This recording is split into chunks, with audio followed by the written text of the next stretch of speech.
Welcome to the Artist Conversation with Bria, Fernandes, and Ekene Maduka.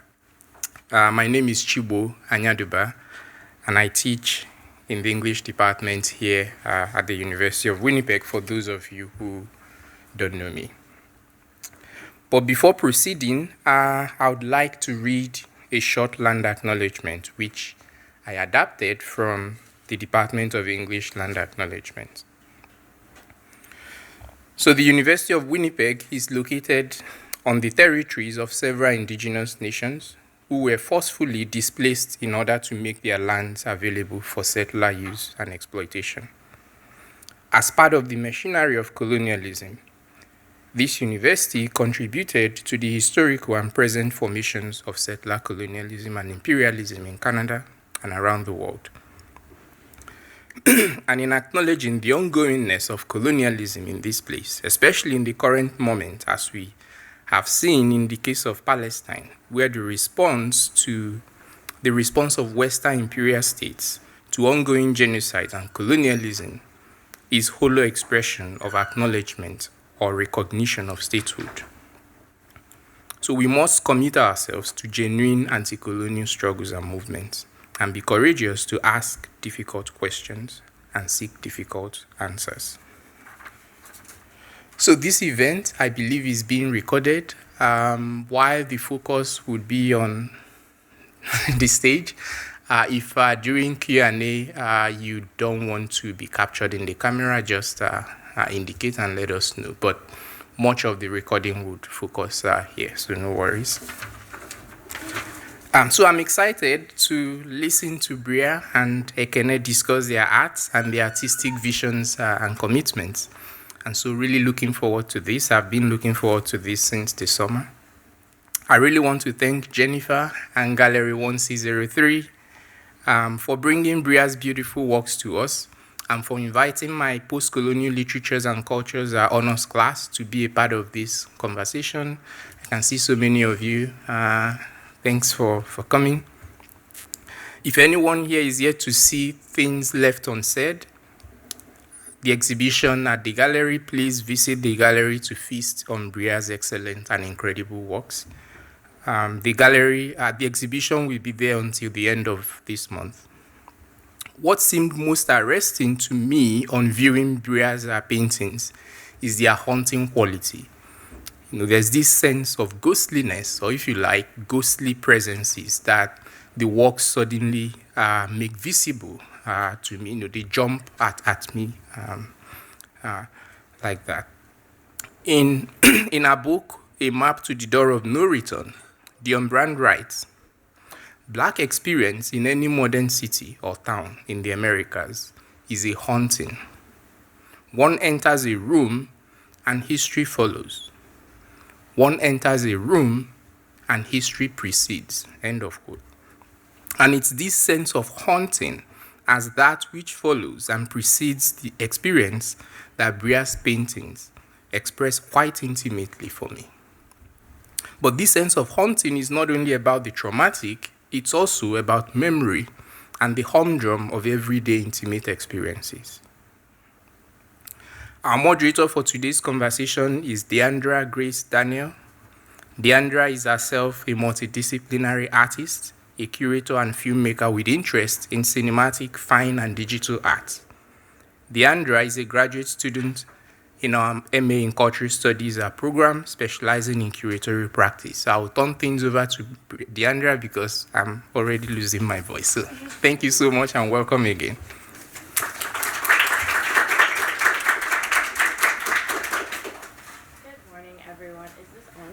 Hear me? I don't think the microphone is on, or can you speak right into it? Good morning. Hello. There you go. Good morning, everyone. Let's see how close I have to be. Good morning. Is this good? Okay, cool.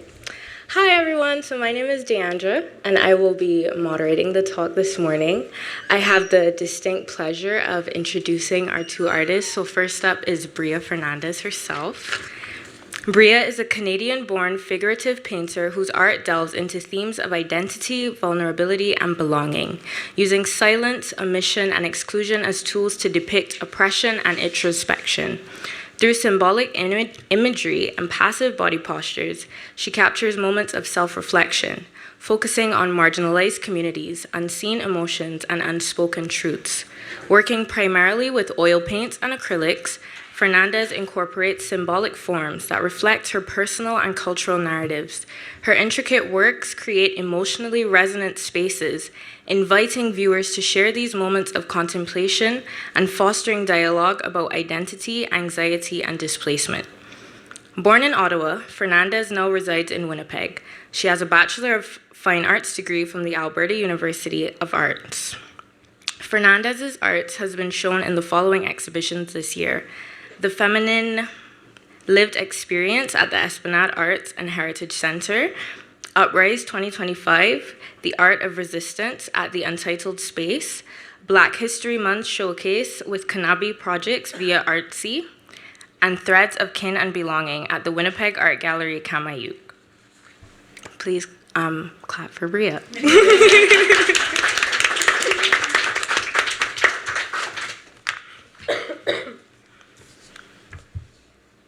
Oh. Am I just answering each? Or? No, you're gonna. Oh, talk yeah. about your Okay. work. Okay.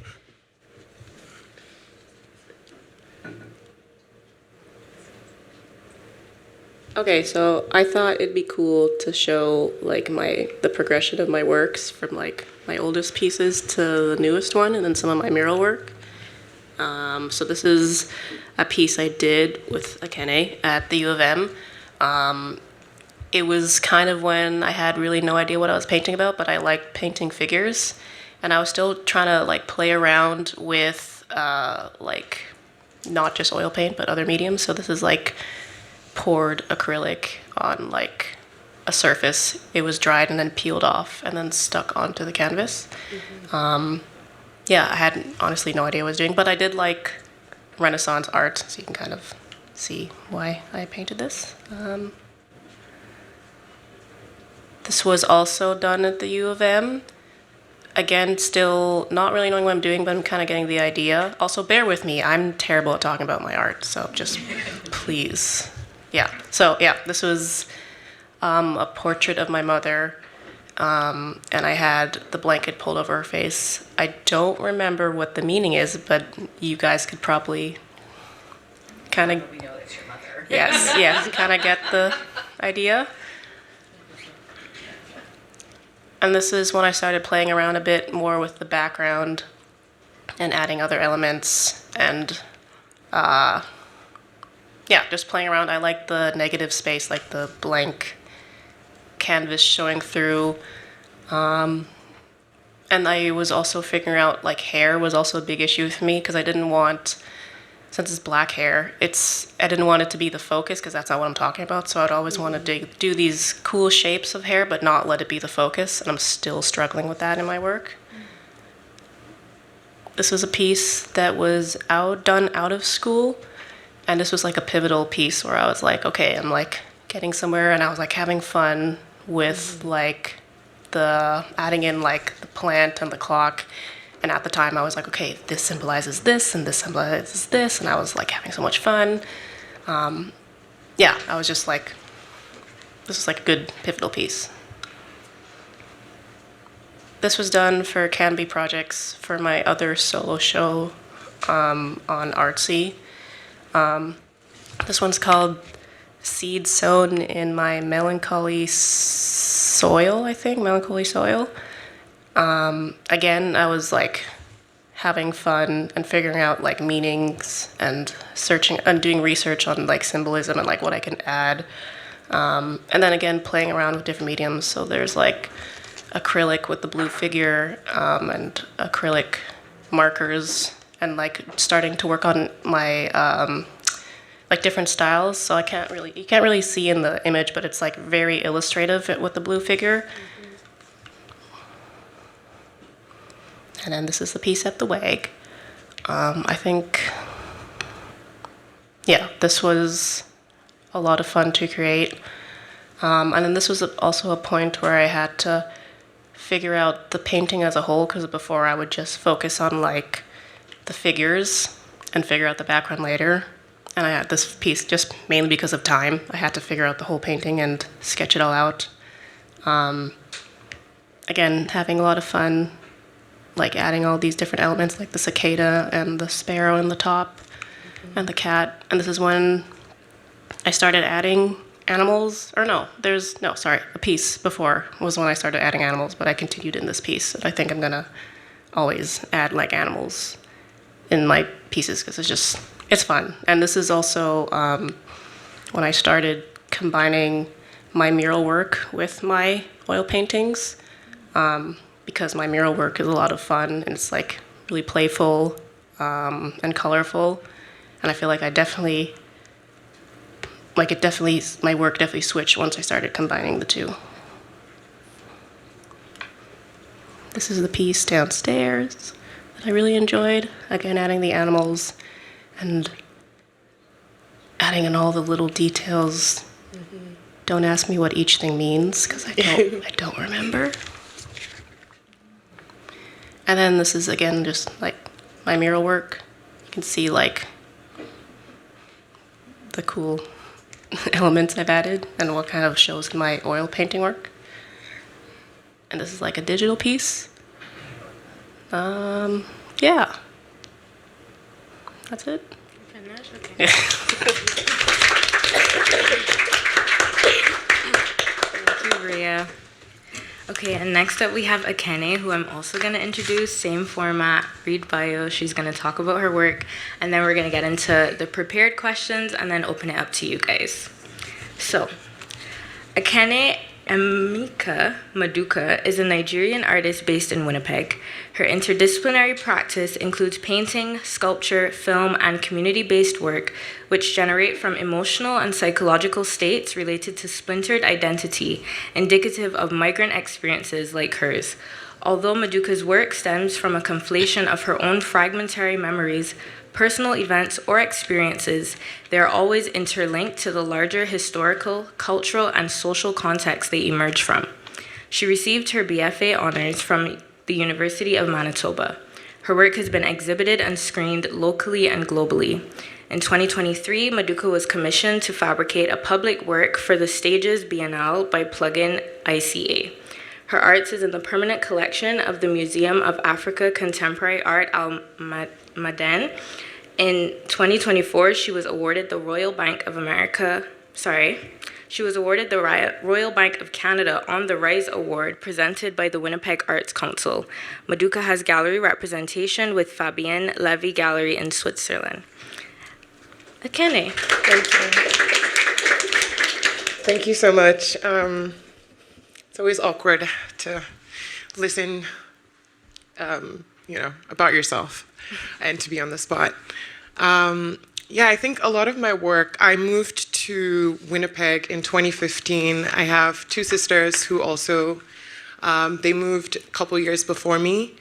And so I came here to do my BFA because I knew I always wanted to be an artist. I was really bad at math and really bad at all the other stuff, but I loved English and I loved literature. And so a lot of my inspiration does not come from painting, but I love to paint. So painting is my chosen medium, but when I'm thinking about painting, I'm thinking of photography, I'm thinking of film, and I'm thinking most especially of film, because I grew up watching a lot of, in Nigeria, we have a lot of cable, so I grew up watching DSTV is what we call it, and so we have TV from all over the world. So when I had moved here, people would say things like, "Oh wow, your accent is so good." But then I grew up watching Hannah Montana, so I already practiced how to speak this way. But then when I go home, I can take it off. So a lot of my work really kind of interrogates these splintered identities and sort of like almost like playing a chameleon and blending into spaces that you are either familiar with or unfamiliar with. So with this piece, this is a more recent work that I made. I showed this back home in Nigeria, in Lagos last year for ArtX. In this work, a lot of my work, I think, has hidden messages. And I try to do a lot of research and reading, and I look at a lot of different things, and then I sort of discard that and then go into the piece. I sort of already have the idea, and then I interrupt my idea by reading and influencing it with other things. So that way I can sort of broaden my perspective beyond my experience. And so for the purpose of this talk, I will actually share the secret, one of the hidden things in this work. So in this piece, the jerseys are numbered 011914. And that's the date of the Berlin Conference, which is when Nigeria was basically on the table as a colony. So I think in modern times, the effects of colonization are not very obvious. They're more in our everyday experience. So I like to kind of silently place those hidden messages in there. So yeah, I just had a lot of fun playing with this. I like to play with negative space as well in the work and just add things that really, I think other people from, I'm thinking of Nigeria, but I think other people from so many different places can relate to Milo, for example. I didn't even know there was Milo here, but then I moved here and I saw Milo and I was like, oh, wow. And then I meet so many people from different countries and they're like, oh my God, like this reminds me of when we were in high school. And so it's like a shared experience.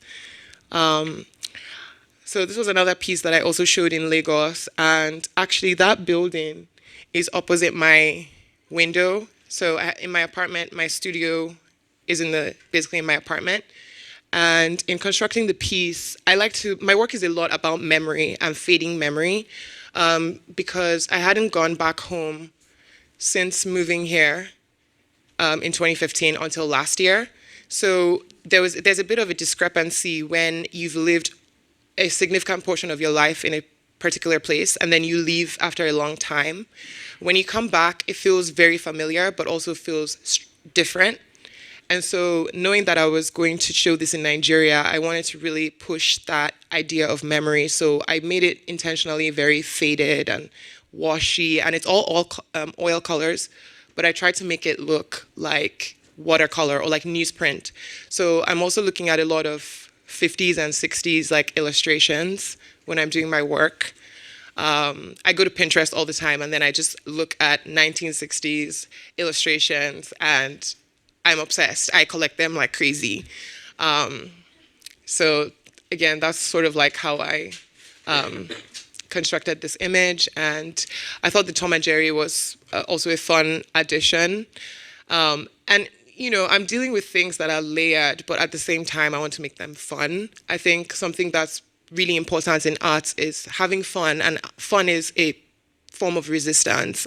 And I think we don't have enough fun. So one thing I really loved Bria pointing out while she was talking was having fun with how she was making the work. I think that's one of the best parts of working is like seeing what you can do, see what the paints can do. This is a piece that I made and I exhibited in New York last year. In this piece, you can see my Nigerian passport. So a lot of my work is about immigration. It's not a light topic, but I try to make it funny.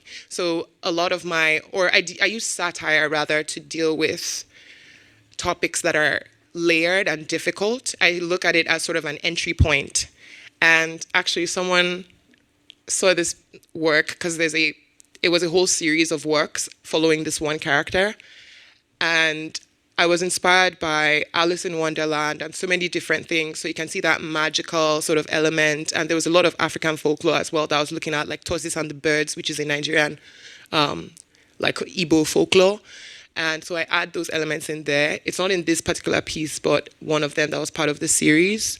So I also just try to have fun with those moments. So the figure feels like she's disappearing in the crowd in this airport. So I was thinking of going through borders because that's my experience. And then this is my work at the WAG, at the Winnipeg Art Gallery. It was such an honor to do this because moving here, being a student and, remembering how as a student I would go to the WAG all the time to look at the works, and that was just like such a place as a student. So it was honestly such an honor, and I'm sure same for Bria, it was honestly such an honor to be invited to work here where I feel is my home. And this is a piece that I made over a course of 4 years. And I think if you see this work in person, you would notice the parts that were added more recently because I had matured, I think, a little bit. So my painting style, the strokes and everything had sort of changed. And for myself, it was also nice to kind of see that difference between how I was working earlier on and now. And then this is, you might recognize this is connected to the other piece that I was talking about following the girl in the airport. So you can see here more of the Alice in Wonderland reference. And you can see she's like breaking through the airport roof. So in some pieces, she's disappearing into space because she's anxious about the borders and anxious about going into like the metal detector. I always found it very interesting how even if you don't have any metal on you, once you have to stand like that, you just feel anxious. So I like to play a lot with body language and subtle movements. Just one shift in the eye, one shift in the movement changes the way that the figure is almost like reacting to space. And so I like to play with that in my work. I also like to push oil paints and really thin them out to make it look like watercolor. So a lot of times people don't know if it's oil, if it's acrylic, and I think I'm doing this more with my recent work. This is one of my favorite pieces, actually, and I will say, the only thing I'll say about this piece is that this is a real headline that I took from CNN. So this was actually a real headline. So I think when I first moved here in about 20, yeah, Chikwa is laughing because he knows. So I actually showed this piece in Nigeria. So that this was the highlight of my year last year. I showed this piece in Nigeria, and actually a few Nigerian politicians came through the art fair because it was at an art fair. And so this is actually talking about corruption in Nigeria. And it was very awkward for these politicians to kind of be confronted by this piece. And I think for me, that's what art does. Art interrogates, art stirs us up, art makes us feel something that in the everyday we can deny feeling. But when you have to confront it, you have to sort of ask questions that maybe you don't want to ask or, you know, kind of express. And so I intentionally made this piece to exhibit in Lagos because I wanted to kind of apply pressure. So yeah, this is a real headline that I took. But again, I think I wanted to talk about patriotism and I wanted to talk about nationalism as well because I found that to be an interesting thing. And I guess we can get more into that when we're doing the talk, but I'll expand more on that piece. Again, you can see the metal detector. So I intentionally did the metal detector because I wanted to show the anxiety and, you know, like as an immigrant, you have all the right documentation, you're doing everything right, but the government can still have a problem with you. So, and even despite knowing you have everything right, you just kind of feel anxious. So I wanted to kind of show that, but in a very subtle way where those cues are not really there. And without me saying this, if I didn't say my stance or make known my position as an immigrant, people who go to airports or who are passing through security can also relate. Like, you don't have to be an immigrant to get it. Just knowing, being in a moment of surveillance, you can kind of relate to it. So I try to open up my work in that way. This was also a project that was really dear to me. This project was for stages and it was at Plugin ICA. Again, I love working in this city, so yeah. I did this. This was really, honestly, I have to shout out to Theo Sims, who's at Plugin. I worked on this project for over a year, actually, and I ended up building a geodesic dome, which was a community garden, and there was a workshop component. And basically, I was exploring the relationship between newcomers and Indigenous communities here. So I was working with the Indigenous Friendship Center and the director there, Rachel, and also with Spence Neighborhood Project. So I was running this program, and there was a series of programs we were doing for the year where we were kind of focusing on that and more focusing on healing aspect and focusing on a particular neighborhood. So again, I can expand more on the project and the materials because the materials were very important for this work. We used a 1960s barn, which was on the Waste Connections of Canada site.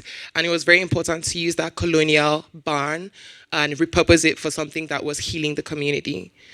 And I also really love to draw. People don't know this. Secretly, I love to draw. I don't want to say more than I like to paint, but I love to draw. And so I don't really draw a lot in my practice, and sometimes the things that I love the most, I don't do them so often because I want them to feel very exciting or like, oh my God, I'm going to draw this time. It feels really fresh and fun. So again, this is part of the airport series, and you can see the TSA agents kind of looking at her. So it's like when you're going at the border. I remember when I was going to Europe last year, we had all our papers, but the agent was kind of just being mean, because sometimes if they're having a bad day, they could just decide to be mean. And so there's so much control and power that is in play when you're in the position of, you're the traveler, I'm giving you access, and I'm the agent. So I play with these invisible structures of power as well, but in a very fun and not direct way. And I also love film, as I said. So this is stills from a film that I made in 2022, and it was just really fun to do. People really love this film, and I really love this film. And I have to tell you, the way we made this film was so. The behind of the scenes of being an artist, I think, are not as glamorized as the end product. Like when you have a show and the opening, I always say the opening is not for the artist, the opening is low-key for the guests, because you've done so much work and you're exhausted at the end. But I think some of the most fun parts are making the work in the studio and being with your friends, and just because me and my friends just kind of got together and I said, hey, get your camera, like let's do that. I have this crazy script. I want to get this Pinocchio nose done. And they were like, hell yeah, let's do it. And so, it was just really fun to do that. Again, there's a lot of like layering in the work. We can talk about that. But again, it's just having fun and making those ideas in your mind materialize. And yeah, that's it. Thank you. Thank you so much, Ekene. And now that we've heard from both of them and the work has kind of already put itself in conversation with one another, we're going to put you two in conversation with each other. So first question, which Ekene, you kind of began to touch on this. How does your cultural background or identity shape your painting or works of other mediums? Yeah, so I definitely focus on like lived experiences.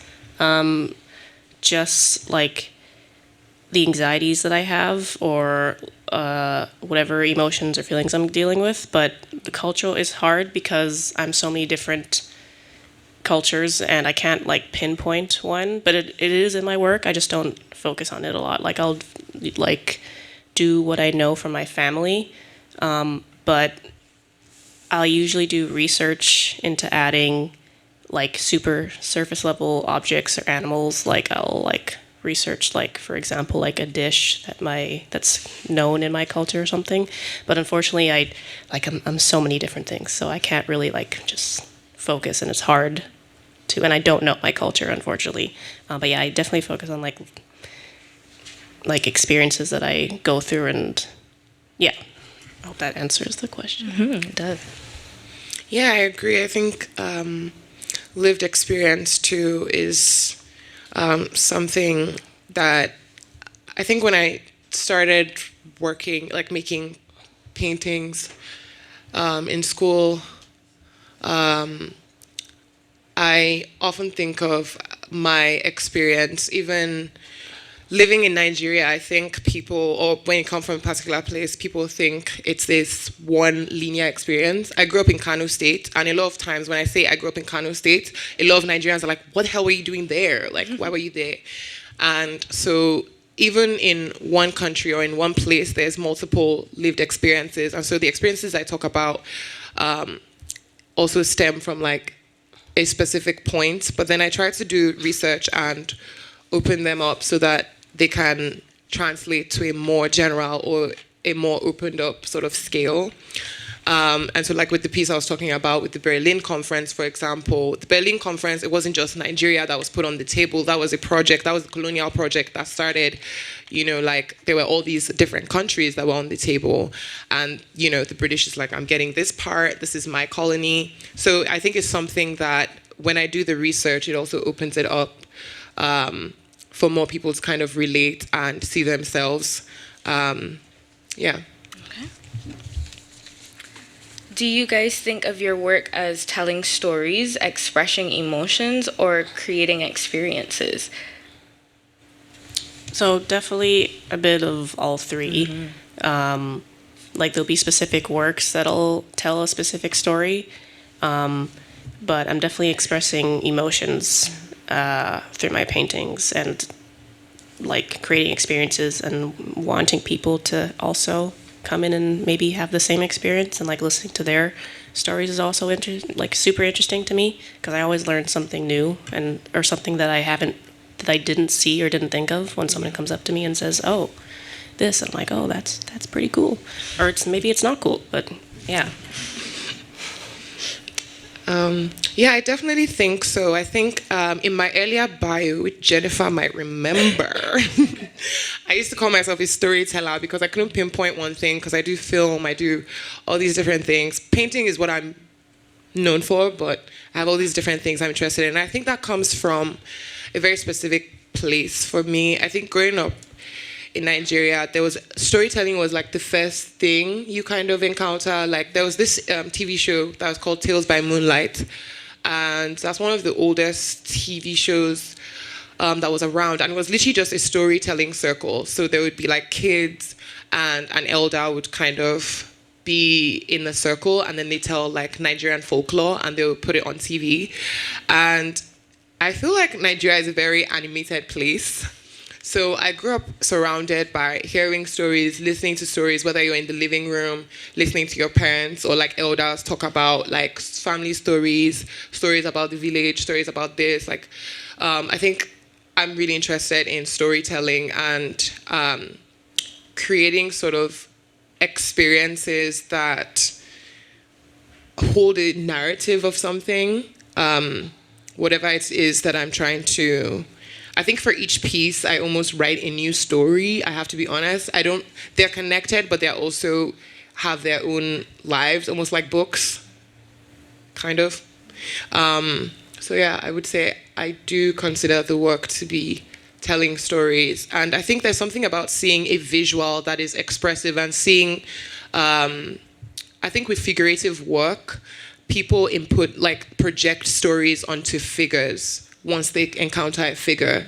So even by way of choosing to, be figurative or representational in general, once you're representing something, you're kind of telling some kind of story, and that story grows beyond, you and then the viewer. So, yeah. That was very well said. And my next question is, do you make work for yourself or for an audience? So for both of you. Definitely now for myself. Before I made work for an audience, which is totally fine, but I've just felt, without probably not even realizing back then, I think that it was kind of boring, just before.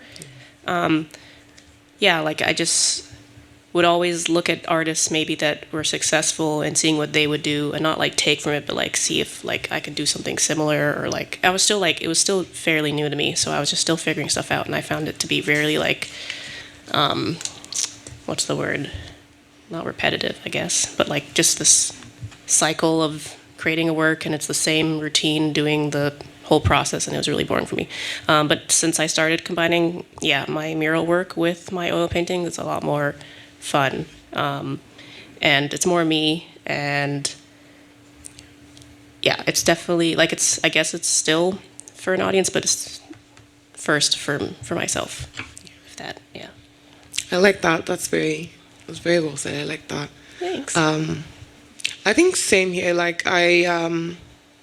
For me, I think of both people, and I think I always have. I just like to make what I like, and I think that's what I've always done. When I was in school, I liked the fact that the School of Arts in the U of M is where I graduated from, and it was a very open program, and so I actually didn't paint a lot in school. I took 2, I think, or 3 painting courses in my entirety of being there, but I actually did mostly photography and performance. I did a lot of performance, and I did performance because I was very curious about it.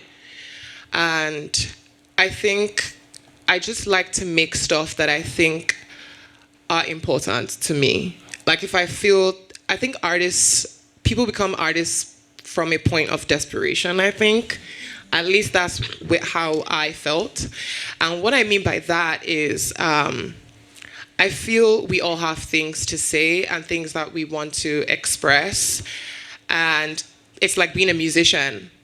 When you listen to songs, they resonate and make you feel a certain way. If you're going through a breakup, there's this one song, or like your wedding song, whatever. Like, these are all expressions that I think come from what your feeling is lacking, or like what you really just want to get out.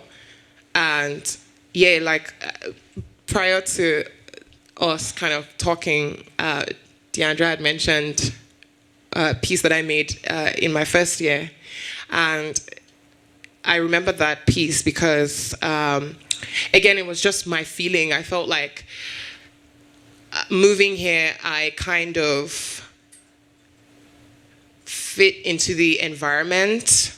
And it's almost like when you move somewhere, you kind of assimilate. That's the word I'm looking for. You kind of assimilate. And so, again, that was an experience that I noticed to be interesting in my own life. I was like, that's kind of interesting that I can turn on this accent and turn it off when I go home. But that's not something that I was actively thinking of, you know, like it's just a natural thing. And so, but by thinking about that, I'm like, I wonder if other people feel that way. I wonder if there's like, you know, in certain social settings, you're showing a different side of yourself, and it's something that everyone can relate to. You don't have to be like, it doesn't have to come from this certain like immigrant point of view, but like, let's say you're in a really fancy restaurant, you're gonna be like, I'm gonna wear my nice dress and I'm gonna show up this way. So people react to space, and so I think my own interest in how I react to space and how I was observing the world around me made me desperate to talk about those things and be like, I want to make this, but then I open it up to an audience. Once it leaves the studio, it is now for the world to see themselves, hate it, love it, be upset with it, you know, like, so I think it's a bit of both, if that makes sense. I don't know. That makes perfect sense. And I think that piece, like I brought it up before, and it really resonates with me because, as you said, it's something that's so natural and subconscious, but it's also so intimate. I wish we had an image of it. It's such an intimate moment of like, I perceive a lot of the emotion in the piece as like exhaustion. Like the day is done and she's like, yeah. Taking off the mask. And that kind of leads us to the next question, which you've already started to answer, Ekene. So this is really for you, Bria. But you can come back in again. Covering themes as intimate as the ones that you do, is there ever a moment that the emotion feels too personal to be made public by way of the canvas? And with that question, I'm also thinking about scale, because both of you guys work quite large. So there's a piece that you have, Ekene, which I don't know by name, but I'm seeing like a washing machine and a stain under, and it's like huge. And I'm like, that's such an intimate moment.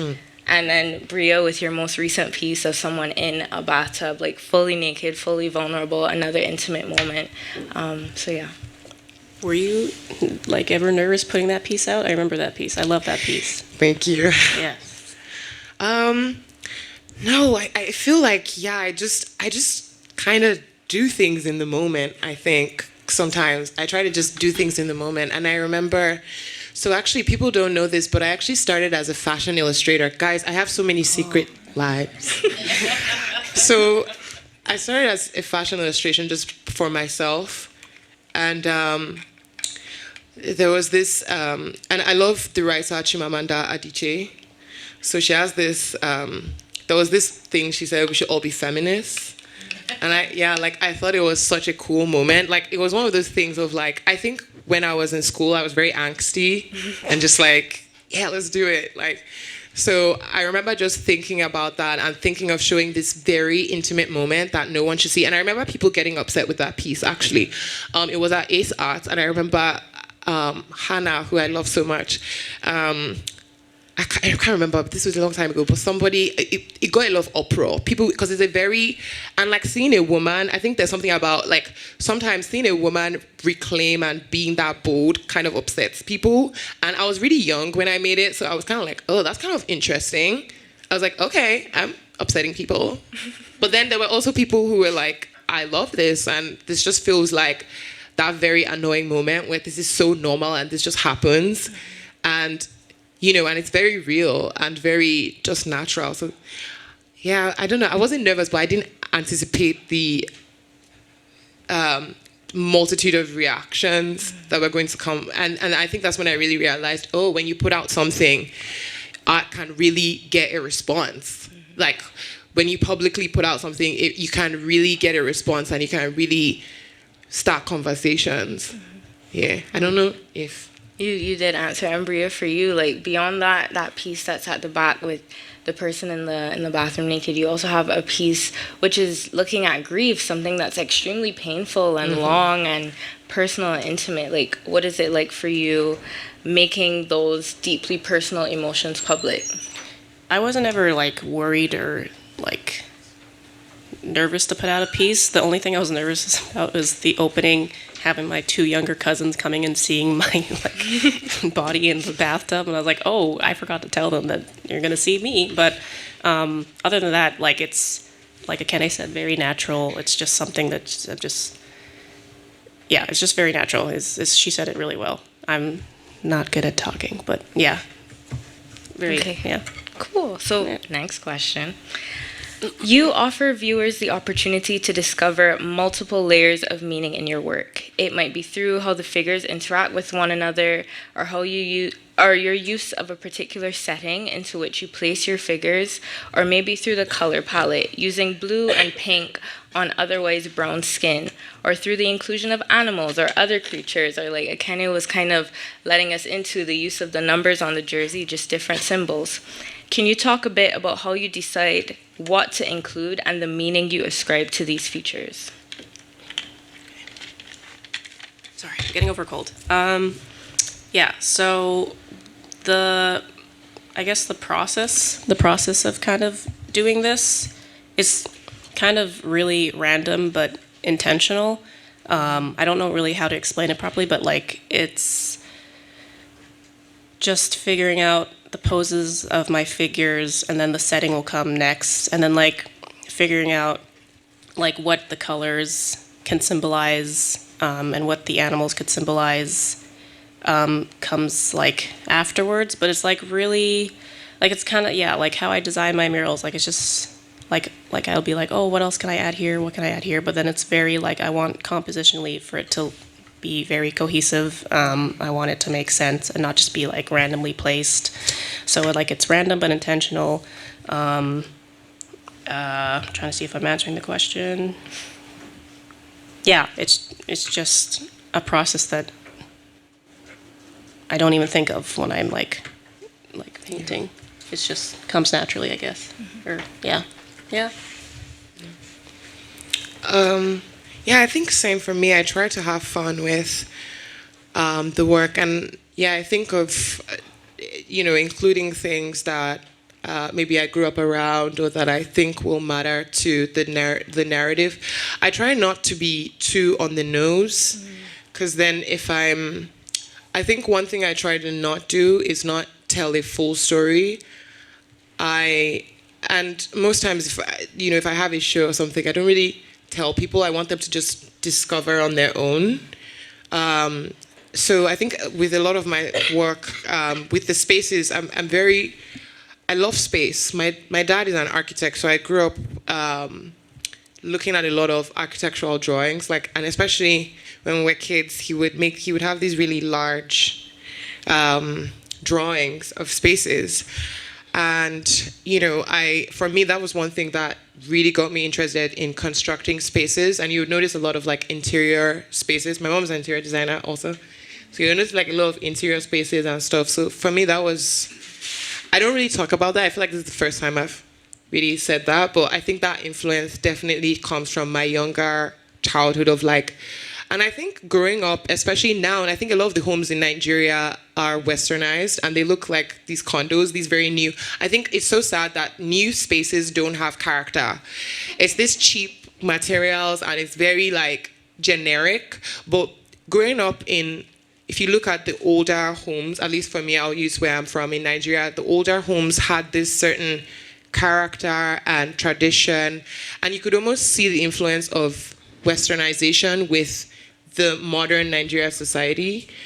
And a lot of my work talks about, where I come from. So things like the Milo, for example, is something that, and I'm very particular. So showing that work in Lagos, I was very particular. So I think with that headline, for example, the headline was very outrageous. I remember moving here and the news broke out that a snake, like in Nigeria, they actually said a snake swallowed like 60 billion or something. Obviously, that didn't happen. But they expected us to believe it. And so there was this public outrage from Nigerians at home and abroad. And that, since then, there have been multiple stories that have followed. They've said an alligator has eaten some. There's multiple stories that have followed. But that was like the most public like moment that no one forgets that moment. And it was such a moment that we've, as a people, everyone was like, you have to be joking. And so it was such an iconic moment that I wanted to bring back years after the fact. And I was very specific about showing it in my home country because I wanted it to be confronted there. Because I think there's something about showing work also depending on the space the work is. I try to be specific with those kinds of things and specific with things like that, like the symbols.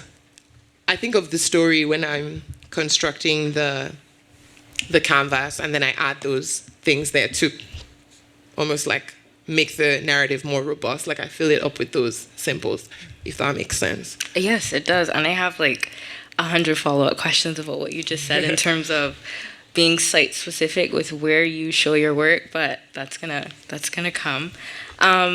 How do you know when a painting is finished? Do you rely more on intuition or planning? And has your idea of finish changed over time? And Bria, there's a painting in the gallery downstairs with your family and your brother and like this dark hand. And I recall hearing a story that it was once presented before, not with the deer in the background. It was presented differently. And Ekene, with your piece at the WAG, like Bria also told me a story about that piece where it's like, yeah, those two figures, they were added afterwards. So how do you guys know when to go back and add? Is there fear in that process of looking at a painting that you might have thought was finished and going to touch it? Do you fear ruining it? Like, what is that like? So before, like, I would know a painting is finished is when the whole canvas is covered in paint, and I'm like, okay, we're good. We're all good. Yep. But I think the only time I was like, is it finished, is the newest piece downstairs on the back of the wall. I was like, just like too hyper fixated on like adding all these little details. And so I was like, do I add more? Like, do I add I was thinking of like adding like lily pads in the bathtub, and like, is that gonna make it too much? Or like adding more bugs, because I wanted it to kind of be like bathtub mixed with like swamp or like pond.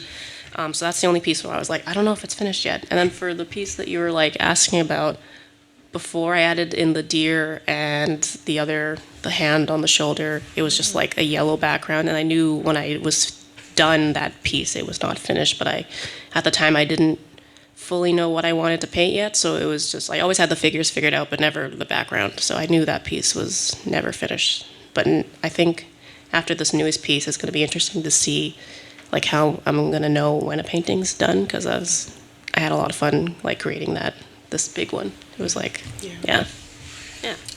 I think that's pretty similar. I feel like the painting finishes itself for me, because I think creating is such a weird process. You're making something out of nothing, and you also don't know what the final thing is supposed to look like anyway, so is it finished? When is it finished? Most things I work on, I try to kind of let them go at a certain point and just say, okay, I think it's done. I think that at this point of where I am, this is good enough, and this is where I'm going to leave it. And I think visually, I don't know if it's something that I decide. I think visually the painting kind of works it out for itself, because when I step back, then I can see and say, okay, I think it's working. I think this is okay, So it's like I just feel like, okay. Yeah. So it's like this weird intuition that is not really, it's not direct, it's not very specific. It's almost like the work kind of tells you that this is enough and this is where we're going to leave it, and then on to the next one. With the one in the WAG, it was so interesting because I had started that piece during COVID, and honestly, that work is very interesting. That's one of my favorite pieces personally because it has so much meaning. I went to boarding school in Nigeria, so a lot of my work, especially my early work, was actually about boarding school, and I like the idea of schools as or like that stage of being an adolescent as the moment that you really form your identity, where you start thinking of what an identity is. And we can, in such simple terms, we can even see it in like classic movies. The cool girl, the nerd. There's this idea of like when you are looking at coming of age stories, there's this idea of finding yourself. And so that piece was really one that I knew it wasn't done. So I actually started working on that piece. It was the first piece I was exploring with raw canvas. I knew I always wanted to do that. And I started that in 2020, right after school. So it was actually supposed to be my BFA show. And COVID happened, so we didn't have a BFA show. So it felt very lackluster. I had done so much work for 4 years, and then my graduation just kind of didn't happen. So I work at the U of M during the day. I'm supposed to be there right now. But so being in that space, I was actually telling Jennifer, I feel like I haven't graduated because I'm working there now. Like I have a day job there, and it feels like I just never left because I didn't have a graduation. So it was like a weird. So even that piece, I have a kind of weird relationship with that piece. And I was very, very, very, I held that piece for a long time because when I draw out sketches of my pieces, and when I had drawn that out, there was always 2 canvases, but the subjects in the second canvases were never defined. So 4 years later, when Grace Barniff reached out to me to do the show, I was proposing to make a new work, but I said no. It's like 5 years ago, I said that I wasn't going to give anyone this piece. I said it was an institution, which is weird. So when she reached out to me, I was like, wait, this is what I was asking for, and the universe has done that. So I said, this is perfect time. I think this work needs to live in Winnipeg and needs to be here because I have it was such an interesting time, and the work kind of grew. And so I think with that one, it was such a long process of getting to that finish point. So I think with each piece, it's kind of different, and you learn something about yourself and the piece as you're sort of reaching that end point and letting go sort of stage.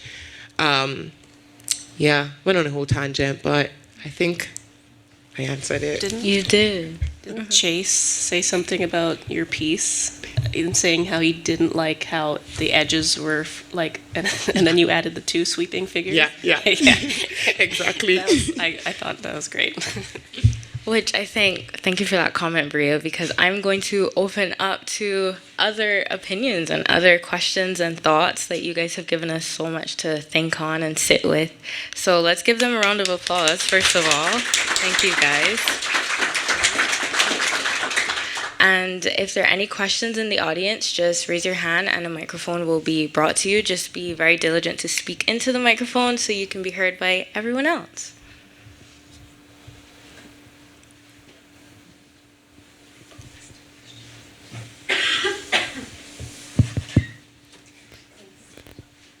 Hello. Is this on? Hello? Yeah, we can hear you. First of all, thank you. That was really beautiful. I always think it's so generous of artists to talk about their work, so thank you. I appreciate it. I just was sort of curious because you both talk so much about fun, but you're both also clearly very rigorous in your practice. And I wanted to know about your relationships to your studio, how you think about attending the studio, or what your sort of routines or rituals are. I'm not the type of artist that goes into my studio and I'm going to paint for 3 hours a day. I'm the type, I need something to get me to paint. I need a deadline or something, or else I will not paint. Or I'm not the type to sketch in a book and be yes, this is, no, I need a deadline or else I will not paint. I don't know why. I feel like I should definitely be painting more. And I know, Ekene, I'm pretty sure you said I think that you told me this years ago, but you try to paint, or you're trying to paint more, in your spare time, right? Mm-hmm. Yeah? And I wish I could do that. something's just stopping me. I don't know. I don't know. Yeah, I think That's such a fun question, actually. I love the question, first off. And for me, I think the studio is really, I just kind of go in there and like, I need to have like if I'm going into like making a painting, I think I'm always painting. I'm always kind of making work. And then with having, I think after school, having a full-time job makes it more, you have to really, I think you have to really love what you do, I think, and really just like desperately want to have fun and like just go in there and do something like, oh, I want to make this and I want to make that. I think right after school, I had so much fun just like making stuff for myself and all of that. And I think actually a bit on the opposite end for me, I hate deadlines. I hate a deadline. Like it makes me so, I can meet a deadline, but I don't like a deadline because I feel like I have to kind of I have to realize something in a time frame. And so the pieces that I have longer to work on and what I started to do after school, like when people would approach me to show, it was really exciting and really great that I was having opportunities, but I was also overwhelmed. And so I drastically reduced, I started saying no to a lot of things because I did not like the relationship I was having with making work. I'm the kind of person that just likes to go into the studio. I get very excited when I get an idea. I'm just like, oh my God, yes, that's gonna look so good. Oh my God, yes. And I just like want to get in there. But with the deadlines, it kind of made me, I think I generate ideas fast so I could keep up. But I didn't like the fact that I would have to like resolve these paintings or like do these things in like that kind of very didactic way. A bit of that freedom was taken away. But yeah, I don't know. I just kind of like maybe like have a glass of wine and like play my music. Like I make the studio kind of chill. And sometimes I listen to podcasts. I love listening to stories while I'm painting. So I listen to a lot of podcasts. There's this one really good one called Moth. And it's just people talking about like their lives, like their life stories, like different stories, and they're from all over the world. So those kind of things, like while I'm doing something visual, the words of like their stories or things that I'm listening to are also stimulating my brain. So I like to have more time to just kind of do my own thing and just be free. And if I can't force myself, so if I'm not really feeling like it that day, I don't like to force myself, but then with a deadline, it's kind of like I have to. Then it feels more like a job, which I'm like, yeah, I know I'm an artist and it's a job, but then I also want this kind of free will. So it's this thing. See, like, I want more time. Like I wish I had, like, there's a class I took where he gave me the full semester to create one piece instead of the semester to create multiple pieces. And I was like, this is amazing. I have so much time. But the deadline is what kept me going. Like, if I don't have a deadline, then I'll just like take forever. Like there's a mural I did and they were like, yeah, just finish it whenever. And it took, I think, probably like 2 years because I was just coming and going to the space and painting really slowly. And just, yeah, like I need the deadline, but I also do enjoy like having enough time to do it. But like, I'll wait to the very last minute. Like Jennifer, I was asking her for like more time, being like, please, can I have some more time? And she's like, guilty. no. I'm like, okay, I will get this done. And it worked out, so it's all good.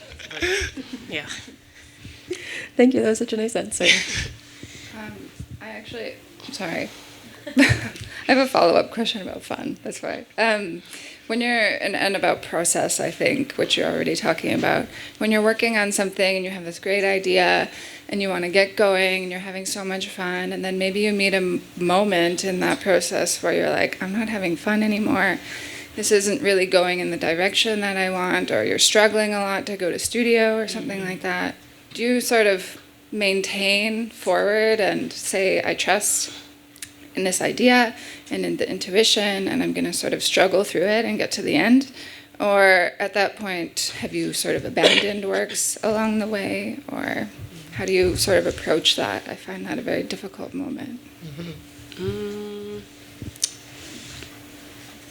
Definitely for the newest piece downstairs, I was having that moment. I hated that piece when I was making that piece. I was like, this is the ugliest thing ever. I hated the color, but I was like, okay, I obviously gotta keep going. So I just kept pushing myself to finish it and ended up liking it. And it's actually like one of my favorite pieces I made. But like if I'm ever usually stuck, I still push through to see what will happen in the end, because usually at the end, I don't think there was ever a piece I hated. Maybe besides actually like the one of my grandma and my brother, like when it was just like the three of them and nothing else. That was the piece I was like, okay, I don't like this piece, but I don't know what else to do. And then I kind of just left it. I think that was the only piece I left as it is, and then came back to it later and like reworked it.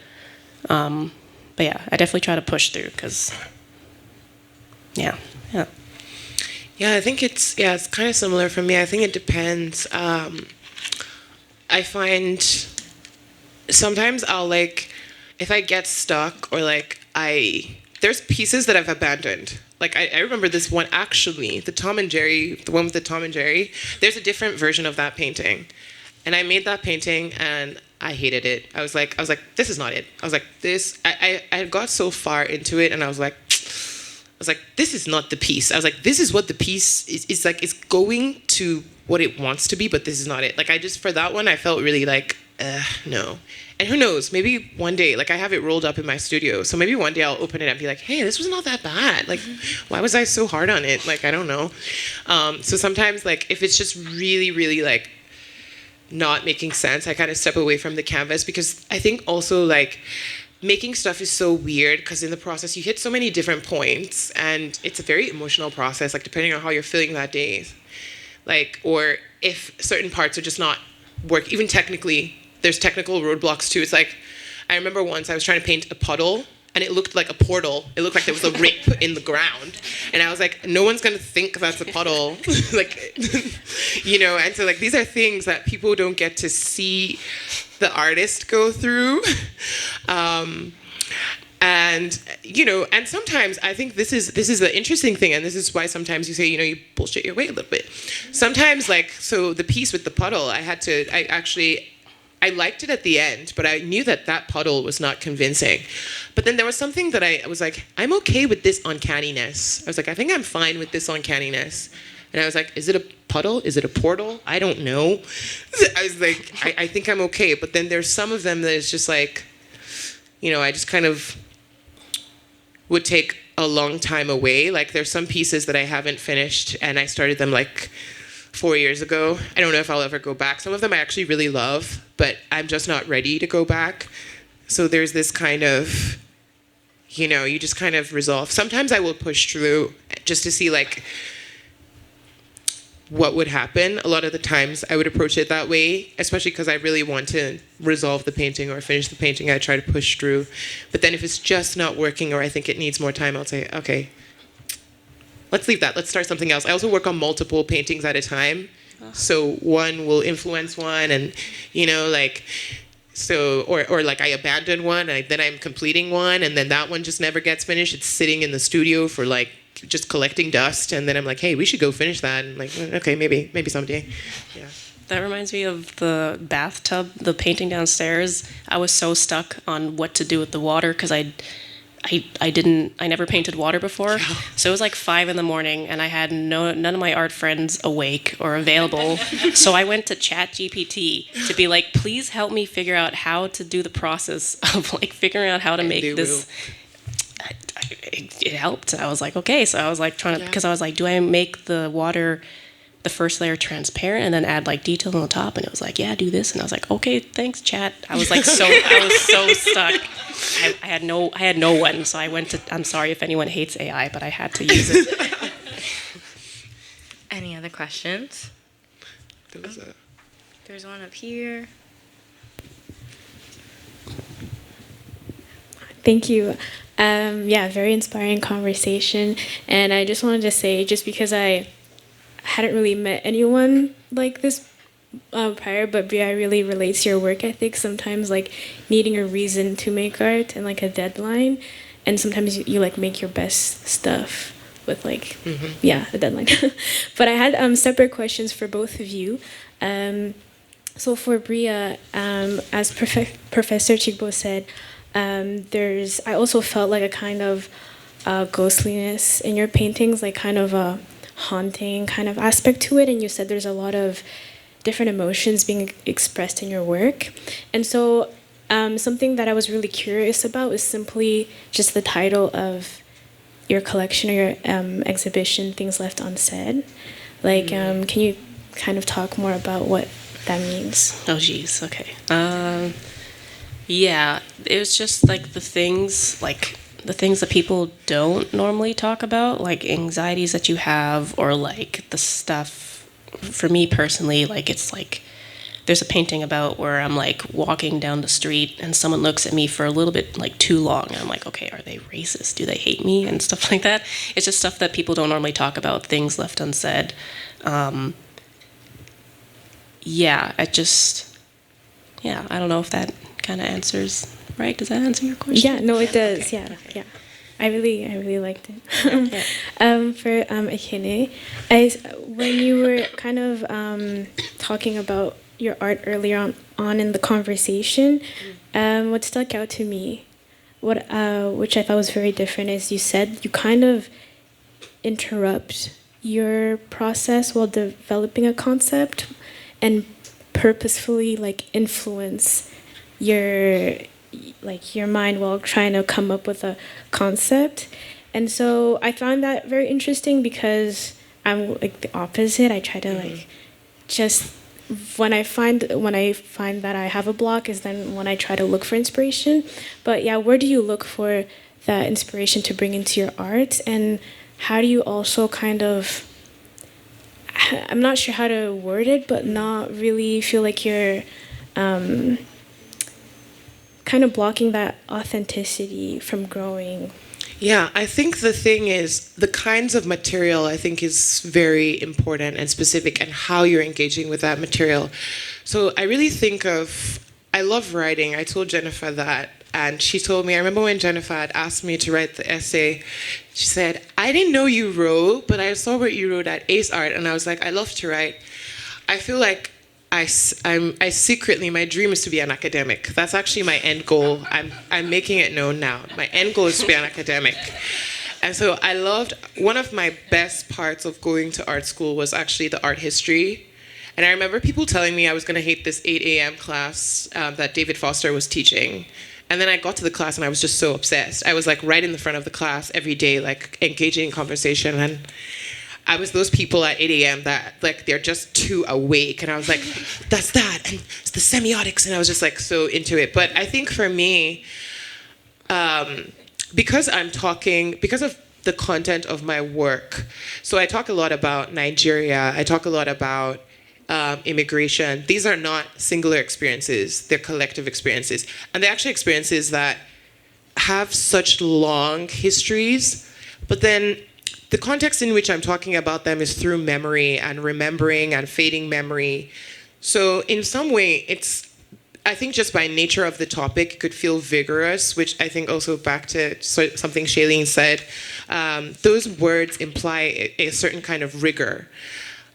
But being Nigerian, the society I grew up in, satire is so huge, and we use satire to kind of get through very difficult moments. And you see it a lot in Nigerian films. So the kind of content that I look for is, like I would watch a film. So when I'm even thinking of painting, I'm thinking of, okay, I'm trying to depict a scene where someone feels this way. And I know that maybe I felt this way. But then I want to go watch a film that someone is going through. It's like sometimes I watch a movie and I cry. But then in real life event, it's hard for me to cry. But the music that the director has specifically put at that moment just makes the waterworks. Like, you know, that's how film is made, to make you feel that way. Or again, with like the podcast that I'm talking about that I listen to, and specifically with like the 1960s imagery that I look at. So the airport series, I intentionally don't like to place my work in a necessarily contemporary moment. I want it to be kind of a very unspecific time frame. I want it to sort of have this timeless feel, because memory feels timeless, because after the fact, you don't necessarily remember what day, what exact time. It's just this ongoing long stretch. And so to open up my work beyond my experience, it's like I'm talking about immigration, but then if I look at the news, if I speak with my friends, like there was a piece I did and it had this Barney character, and I put the Barney character there because in Nigerian children's parties, there's always this like Barney, and it doesn't really look like Barney. The costume is like really like, it's like a low budget Barney. And so, but that was such a thing that like stood out, and that was part of my childhood, and that I felt like so many people from Nigeria could relate to. But then I repurposed this Barney character and used it as a symbol of immigration, because immigration is a game. It's this constructed thing that we are all kind of fighting to get in and to secure your position, and to, you have to work full time, or you have to do this and that, or tell the country, I can bring you this and that. It's a negotiation. And so it kind of feels like the guy who's putting on the Barney costume to the kids at the party, they're having a great time, but that's someone's job. That's like, so you see what I mean? So it's more like, I try to open up my mind, the way I'm thinking of symbolism and why this character needs to be here, or how can I repurpose this thing that I know in a way that could open up a broader conversation, And so like with that same piece about Barney, I was looking at immigration to specific countries that a lot of West Africans moved to, and I saw that the top countries were Canada, the US, and certain parts of Europe, the UK obviously being one because of the relationship with Nigeria and the UK. And with Canada in particular, because I had shown that work at my solo show, which was in Switzerland, but I was talking about this sort of similarity in immigration across the board, this kind of the similarities in the system and in the structure of the system. And in doing research for that work, I was just curious. I was like, I was just like, I want to see posters of immigration, like when they were advertising immigration to Canada. And I saw that they were looking for a lot of farmers from Europe. So there was a certain kind of person that was desirable to come to, they were looking for, white, Western, like people to come, and they were selling Canada as this new world, but I didn't know that. So I was just curious because I was thinking of my contemporary experience, but it's very linked to this other thing that came before me. So I go looking for like, it just starts with a random curiosity of like, hey, you know what? This thing of immigration has been here before us, and like, whatever. But I'm like, but how has that shifted? How has that landscape shifted? And then when you look at that, it makes so much sense why now, when you have immigrants coming from certain places, it could feel like, no, we don't want you. Because in the first place, you weren't actually the desired person that was supposed to be advertised to come and settle in this place. So then it kind of makes more sense and opens up that dialogue that is even beyond me. So, I don't look at my work, though it's self-portraiture, I actually don't look at them as myself. I just use them as like a catalyst to talk about something bigger. I don't know if that makes sense, but that's how I'm working with these. That makes a lot of sense. Thank you so much. Yeah. Do we have time for more questions, Jennifer?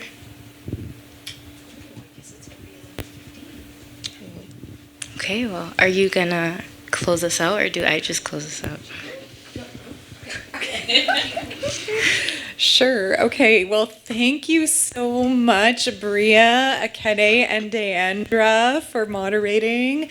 I've learned so much today. I hope you have as well. Thank you, Chigbo, for hosting this conversation today. And I want to say that, again, we have recorded the conversation, so we hope to actually post it to our Gallery 1CO3 YouTube playlist. So if you want to go back and watch the conversation, I find I like to go back because I miss things and I want to hear folks talk again. And of course, there's many folks who couldn't make it today who I'm sure would like to learn from what the artists have to say as well. Yes, indeed. Bria's exhibition is open until October 31st, so please stop by the gallery to check it out. We're typically open weekdays 12 to 4. I'm not sure if Jamie's still here. He might be down at the gallery. So, in fact, the gallery might be Jamie might have the gallery open. So if you haven't seen the show yet and you want to pop in or take another look, because honestly, Bria, your work is so rich and there's so much to discover. Yes. Every time I go down and spend more time with the work, I see something new and new thoughts come to mind. So yeah, please take advantage of that if you can, to go down. And I wanted to also note that we're really excited that Deandra and Bria are going to be co-hosting a collage workshop, Piecing Together Identity, which is going to take place at the gallery on Thursday, October 23rd, between 12 and 1:30 p.m. So please, if you have the ability to do that, please pop in and participate. It's going to be kind of casual, like a come and go. So, you know, if you can only come for a little bit, that's great too. But I think that's all I have to say. So again, thank you so much for coming. Thank you, Bria, Ekene, and Deandra very much. And thank you, Chico, so much too.